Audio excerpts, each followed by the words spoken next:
सभी लोगों को नमस्कार। सोनू क्लासेस में आपका स्वागत है। आज हम आपके लिए लाए हैं जॉब अलर्ट से संबंधित यह वीडियो। इस वीडियो में आपको बताएंगे कि करंट में कौन सी जॉब निकली है जिसे आप अप्लाई कर सकते हैं और अपने जीवन का एक बेहतर बना सकते हैं यदि आपका इसमें सिलेक्शन होता है, क्योंकि जॉब मिलने का मतलब है ज़िंदगी की बहुत सी परेशानियों का सॉल्व हो जाना। बिना जॉब के हर आदमी परेशान ही है, तो जॉब बहुत ज़रूरी है जीवन में। जॉब एक माध्यम होता है जिसके माध्यम से हम अपने परिवार का या आने वाली पीढ़ी का पालन पोषण करते हैं और उसी जॉब से हमारी पहचान बनती है। अगर कोई पुलिसमैन है तो पहचान होती है कि वो पुलिस वाला है। अगर कोई पोस्टमैन है तो पहचान होती है कि वो डाकिया है। इस तरह से जॉब के आधार पर ही आदमी की कई बार पहचान भी बन जाती है। तो आप समझ सकते हैं कि जॉब का हमारे जीवन में कितना महत्व है। तो चलिए शुरुआत करते हैं कि कौन सी जॉब निकली है। तो हम आपको बता दें, यूपी पीएससी में पीसीएस में जॉब निकली है। Uttar Pradesh public service commission, ये जो विभाग है इसमें निकली है। मतलब इसके माध्यम से ये जगह निकली है, ये एग्ज़ाम कराता है अन्य विभागों में भर्तियों के लिए। पीसीएस जो है Uttar Pradesh public service commission में निकली है। कौन कौन सी निकली हैं? समीक्षा अधिकारी की और सहायक समीक्षा अधिकारी, ठीक है। आरओ एआरओ, आरओ का मतलब रेवेन्यू ऑफिसर, ठीक है। और इधर क्या है? Assistant revenue officer. ये 2 पद निकले हैं। काफ़ी अच्छी जगह मानी जाती हैं। जहाँ तक मैंने भी कई लोगों से सुना है वो यही कहते हैं कि अच्छे पद हैं, आदमी थोड़ा सा मेहनत कर ले तो इसमें इजी वे में सिलेक्शन हो सकता है। हालांकि आजकल कंपटीशन बहुत ज़्यादा है, काफ़ी ज़्यादा फॉर्म पड़ेंगे जहाँ तक मेरा अनुमान है इस पद के लिए। तो इसमें टोटल पद हैं 411, ठीक है। 411 पद हैं। ये तो आने वाला वक्त बताएगा कि कितने फॉर्म भरते हैं। पूरी यूपी से हैं और इसमें यूपी के बाहर के लोग भी डालेंगे फॉर्म। मतलब कुल मिला के कंपटीशन बहुत अच्छा खासा कंपटीशन यहाँ देखने को मिलेगा। समीक्षा अधिकारी यानी कि आरओ, सहायक समीक्षा अधिकारी यानी कि एआरओ। इससे संबंधित कुछ महत्वपूर्ण तिथियाँ हम बता दें। इस फॉर्म से संबंधित क्या है? एप्लीकेशन प्रारंभ कब हो रहा है? 9/10/23 से हो रहा है, यानी कि जो कल जो दिन गुजर गया है तब से 9/10/23 से इसमें फॉर्म का रजिस्ट्रेशन प्रारंभ हो गया है। लास्ट डेट है 9/11/23, ठीक 1 महीना है किसी के लिए इसके अप्लाई करने के लिए, ठीक 1 मंथ है। फीस जमा करने अंतिम तिथि 9/11/23 है। फीस है वो भी आप 9/11/23 तक ही जमा कर सकते हैं। एग्ज़ाम तिथि है अभी क्लियर नहीं है। एग्ज़ाम से पहले आपको बता दिया जाएगा या आपके मोबाइल पे जिस मोबाइल नंबर से आप इस फॉर्म को भरेंगे या रजिस्टर्ड करेंगे, अप्लाई करेंगे, मोबाइल नंबर उसमें जो देंगे तो उसमें मैसेज आ जाएगा और जिसके माध्यम से हमें पता चल जाएगा कि हमारा एग्ज़ाम कब है। एडमिट कार्ड एग्ज़ाम से कुछ दिन पहले साइट पर अपलोड कर दिए जाते हैं। तो आपको पता है कि मतलब यूपी पीसीएस क्या करती है कि ऐसे एग्ज़ाम होने वाला है तो उससे हफ्ते भर पहले या 4-6 दिन पहले जो एडमिट कार्ड है वो साइट पर अपलोड कर देते हैं, वहाँ से आप डाउनलोड कर लो। तो फीस स्ट्रक्चर क्या है? फ़ीस क्या रहेगी इस फॉर्म को डालने की? इससे फीस स्ट्रक्चर बोल सकते हैं।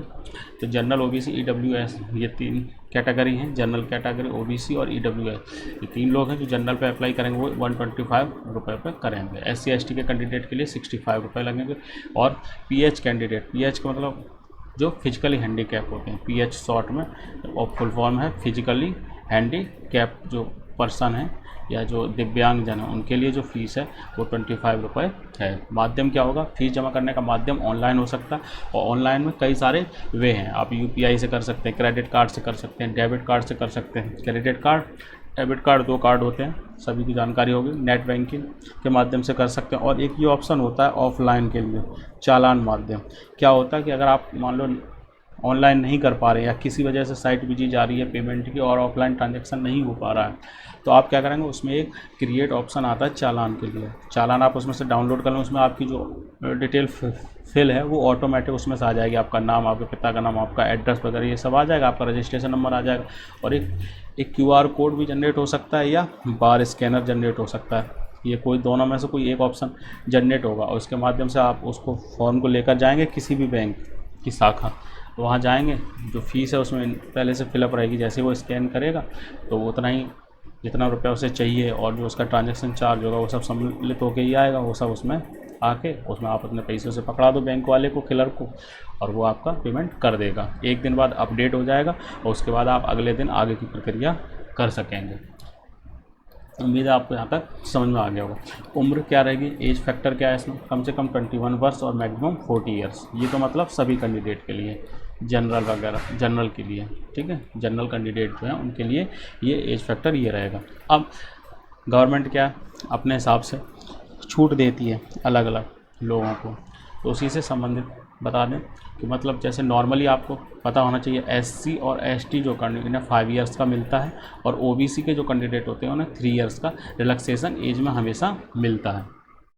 और इसमें ये मानक लिखे हैं कि कैसे क्या मिलेंगे। जैसे 1 जुलाई 2023 को 21 वर्ष की आयु होनी चाहिए। अगर कोई बंदा है जिसकी आयु 1 जुलाई 2023 को 21 वर्ष की नहीं है, अगर आप कैलकुलेट करेंगे तो अगर आपकी आयु जो है 21 वर्ष 1 जुलाई 2023 को 21 वर्ष से वो पूरी नहीं हो रही, तो आप इस फॉर्म को नहीं डाल सकते, है ना। और 40 वर्ष से अधिक का नहीं होना चाहिए इसी डेट में, तो मतलब अगर जैसे कैलकुलेट कर रहे हैं और ये 40 वर्ष से ऊपर हो रही है इस डेट में 1 जुलाई 2023 से, हालांकि अब अक्टूबर चल रहा है, सॉरी हाँ अक्टूबर ही चल रहा है, तो आप उससे बाहर हो जाएंगे।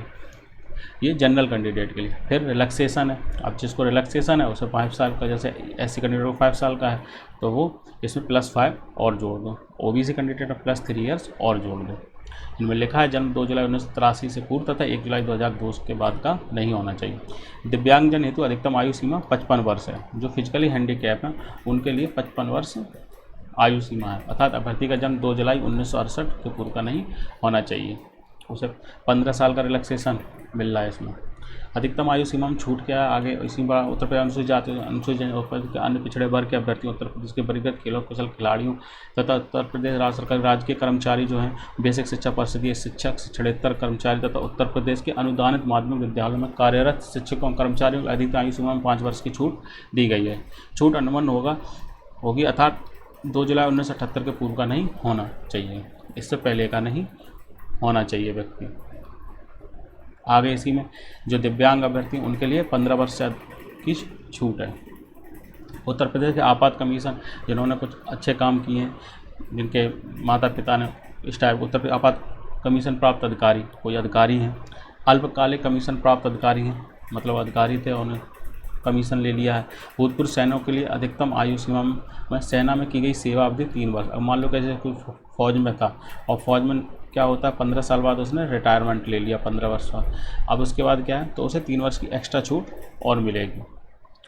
ठीक है, अगर वो जनरल का कैंडिडेट है और उसने मान लो 15 साल फौज में नौकरी करके रिटायरमेंट आ गया बाकायदा और अब वो आगे जॉब करना चाहता है तो अप्लाई करे तो उसे 3 वर्ष की और इसमें छूट मिलेगी, ये कहना चाह रहे हैं। उम्मीद है यहाँ तक आपको एज रिलैक्सेशन समझ में आ गया होगा।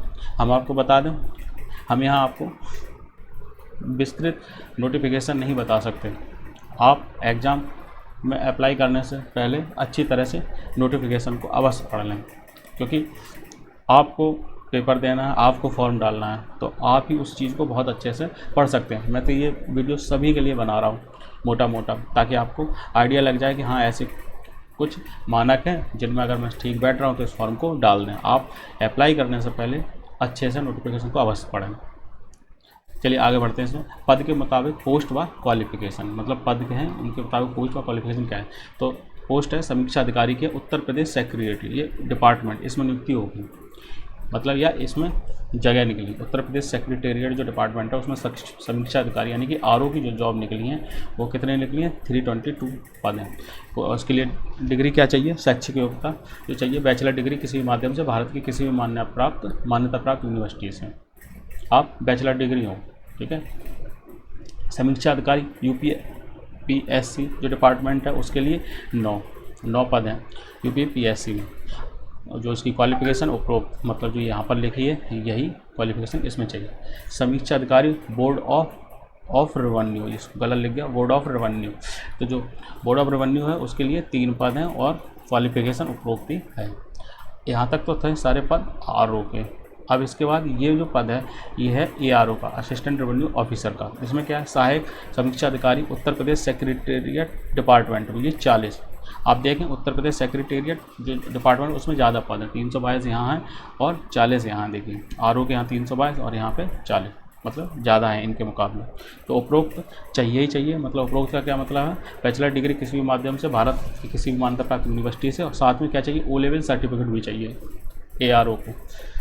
जो नीलिट आपने देखा होगा, NIELIT, ये जो संस्था है नीलिट, ये ओ लेवल सर्टिफिकेट देती है और वो होना चाहिए, या हिंदी टाइपिंग 25 वर्ड पर मिनट होना चाहिए। अब यहाँ आपको ये कंफर्म करना पड़ेगा कि देखो ओ लेवल जो सर्टिफिकेट होता है वो कंप्यूटर की बिगनिंग लेवल का सर्टिफिकेट होता है कि कंप्यूटर की आपको जानकारी है, जिसमें आपको कंप्यूटर के बेसिक नॉलेज है। ये बात अलग है कि अन्य डिग्री धारक भी इसमें आ सकते हैं कि नहीं आ सकते, ये नोटिफिकेशन में एक बार अवश्य पढ़ लें, क्योंकि जैसे बीटेक है, बंदा भी बैचलर डिग्री भी हो गई और बीटेक भी हो गई, तो उसका इसमें दोनों कवर हो सकता है, क्योंकि बैचलर डिग्री भी उसके पास हो गई और साथ में उसे बेसिक जानकारी है। तो इसमें ये आपको कंफर्म करना पड़ेगा कि बीटेक वाले जैसे ईसी से हैं या कंप्यूटर साइंस से हैं या आईटी से हैं, बेसिक नॉलेज हो ही जाती है उनको इन डिग्री कोर्सों को करने के उपरांत, तो उनके पास ओ लेवल नहीं होगा ये डिग्री है, क्या वो अप्लाई कर सकते हैं? तो उम्मीद कर सकते हैं। तो एक बार इस चीज़ को नोटिफिकेशन में कंफर्म कर लें, या इससे पहले जो RO या ARO जो भर्ती हुए हैं उनसे एक बार इसकी जानकारी कर लें। जहाँ तक मुझे जानकारी है अप्लाई कर सकते हैं, एक बार आप अपने लेवल से कंफर्म अवश्य कर लें। आगे देखते हैं इसी में क्या है, सहायक समीक्षा अधिकारी जो है यूपी PSC में कितने 13 पद निकले हैं, और उसमें भी यही चाहिए उपरोक्त बैचलर डिग्री और ओ लेवल का सर्टिफिकेट, और टाइपिंग आपकी 25 वर्ड पर मिनट की होनी चाहिए टाइपिंग कंप्यूटर पे या लैपटॉप पे। सहायक समीक्षा अधिकारी अकाउंट, ये जो ARO पद है अकाउंट सेक्शन के लिए, और यूपी PSC में वो एक पद है, बैचलर डिग्री कॉमर्स में होनी चाहिए। यहाँ थोड़ा सा अंतर है कि जो बैचलर डिग्री है वो कॉमर्स में होनी चाहिए, किसी भी माध्यम से भारत की किसी भी मान्यता प्राप्त यूनिवर्सिटी से बैचलर डिग्री हो और कॉमर्स से हो। उम्मीद है यहाँ तक आपको सब समझ में आया होगा। आगे इसमें बता दें, इसका जो नोटिफिकेशन मिलेगा वो इस लिंक के माध्यम से मिलेगा और इंग्लिश में ये मिलेगा। ये जो नोटिफिकेशन आएगा ये आपके सामने इंग्लिश में आएगा और यहाँ पर हिंदी में आएगा, ठीक है। ये जो लिंक है हम डिस्क्रिप्शन बॉक्स में रख देंगे, तो वहाँ पे आप डायरेक्ट क्लिक करके आप नोटिफिकेशन को डाउनलोड कर सकते हैं और सही से जानकारी प्राप्त कर सकते हैं। इसकी जो ऑफिशियल साइट है वो है ये, आप इस लिंक के माध्यम से इस ऑफिशियल साइट पर चले जाएंगे। जब आप इस ऑफिशियल साइट पे इस लिंक पर क्लिक करेंगे तो आपको ये पेज खुलकर प्रदर्शित होगा। ये ऑफिशियल पेज है इस साइट का, जिससे आपको अप्लाई करना है, या यूपी PSC का ऑफिशियल पेज है।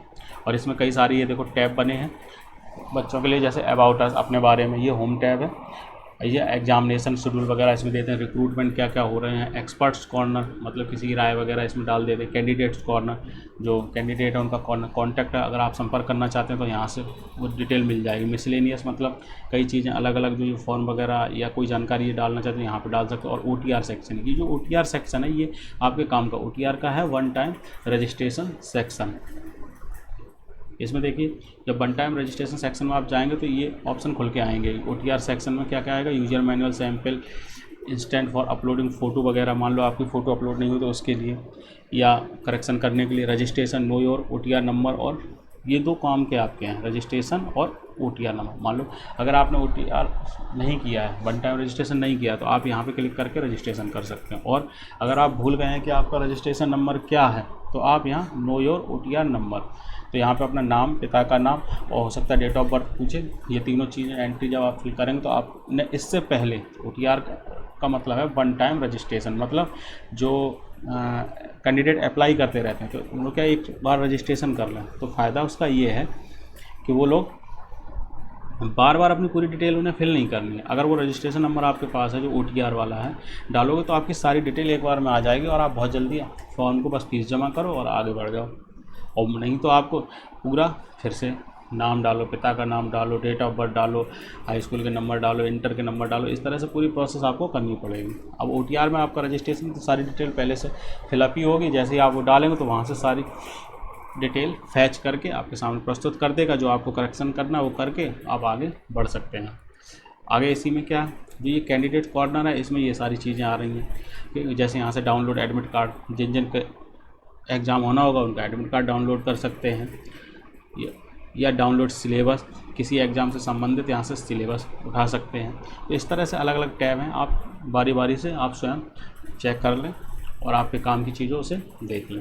रिक्रूटमेंट के लिए क्या है, यहाँ ऑनलाइन नोटिफिकेशन मिल जाएंगे, जो एग्ज़ाम निकला या जो जगह निकली उससे संबंधित। अप्लाई ऑनलाइन के लिए यहाँ पे क्लिक करेंगे।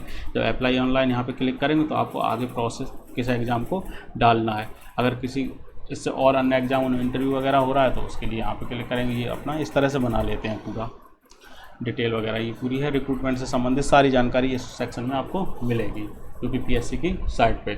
अब जब आप अप्लाई ऑनलाइन करेंगे तो इस तरह से खुल के आएगा, आजकल यही खुल के आ रहा है। तो इसमें ये जो मुझे लगता है 1 2 3 4 5 पोस्ट हैं जिन पर अप्लाई इस समय कर सकते हैं। और हम इस समय जिस पद के लिए हम बात कर रहे हैं वो ये है RO के लिए। अगर आप इसमें यहाँ पर यूजर इंस्ट्रक्शन से क्या मतलब, अगर यहाँ पर क्लिक करोगे तो इस फॉर्म को भरने से पहले जो भी इंस्ट्रक्शन है, क्या क्या चीज़ें आपके पास होनी चाहिए और क्या क्या फॉर्म भरने के लिए चाहिए या रूल्स क्या हैं, तो वो सब यहाँ बता देगा। उसके बाद यहाँ पर आप एडवर्टाइजमेंट देख सकते हैं। मैंने क्या कहा, नोटिफिकेशन आप यहाँ पे दे सकते हो सकता है इसके आगे ऑप्शन दे दे इंग्लिश या हिंदी, तो इंग्लिश पे क्लिक करेंगे तो वो आ जाए, इंग्लिश वाला नोटिफिकेशन आएगा। हिंदी पे क्लिक करेंगे तो इंग्लिश हिंदी वाला। और ये ऑप्शन है अप्लाई का, अगर यहाँ से आगे बढ़ेंगे तो ये अप्लाई का ऑप्शन आ जाएगा और इसी में आगे प्रोसेस चालू हो जाएगी जो भी है। अब अप्लाई करेंगे तो हो सकता है पहले OTR मांगे, OTR नहीं होगा तो सेकंड ऑप्शन भी उसमें ज़रूर होगा कोई ना कोई कि डायरेक्टली फिल, तो आप डायरेक्टली फिल करते चले जाएँ। आप देख सकते हैं OTR के लिए आप क्या करेंगे, OTR अगर रजिस्ट्रेशन करेंगे OTR के लिए वहाँ पे कॉलम करेंगे तो OTR के लिए आया तो वो जाएंगे तो यहाँ पर OTR के बेनिफिट्स एंड रजिस्ट्रेशन बता रखे हैं इनने। और आप इसमें देखिए यहाँ से क्लिक हेयर फॉर OTR, उसी में नीचे स्क्रॉल करके जाएंगे तो ये ऑप्शन आ रहा है click here for OTR 1 time registration. यहाँ पर क्लिक करके आप OTR के लिए रजिस्ट्रेशन कर सकते हैं। उम्मीद है इस जो ये RO की जगह निकली है आप इसमें अधिक से अधिक लोग अप्लाई करेंगे और अपना भविष्य का अच्छा निर्माण करेंगे। आप मेहनत करिए और इस एग्ज़ाम को अच्छे से दीजिए। मत सोचिए कि जगह कम है, जो भी आपको तो एक जगह चाहिए। 411 तो बहुत है, हर बंदे को एक जगह चाहिए। 411 से कहते हैं अपनी अपनी मेहनत कीजिए, जिसकी मेहनत अच्छी होगी और थोड़ा सा नसीब साथ देगा तो निश्चित ही इस पद पे इन पदों को हासिल कर अपने भविष्य का बेहतर निर्माण कर सकेगा। Thank you. जॉब अलर्ट से संबंधित ये वीडियो यहीं तक है। जल्दी हम आपको नेक्स्ट वीडियो में मिलेंगे। मैं आपको RO से संबंधित एक अन्य वीडियो भी बना दूंगा जिसमें हम आपको सिलेबस से संबंधित चीज़ें आपको बता देंगे कि इसका सिलेबस क्या है और इसमें क्या क्या चीज़ें आती हैं। उम्मीद है आपको एग्ज़ाम में ये चीज़ें मदद करेंगी। Thanks all of you.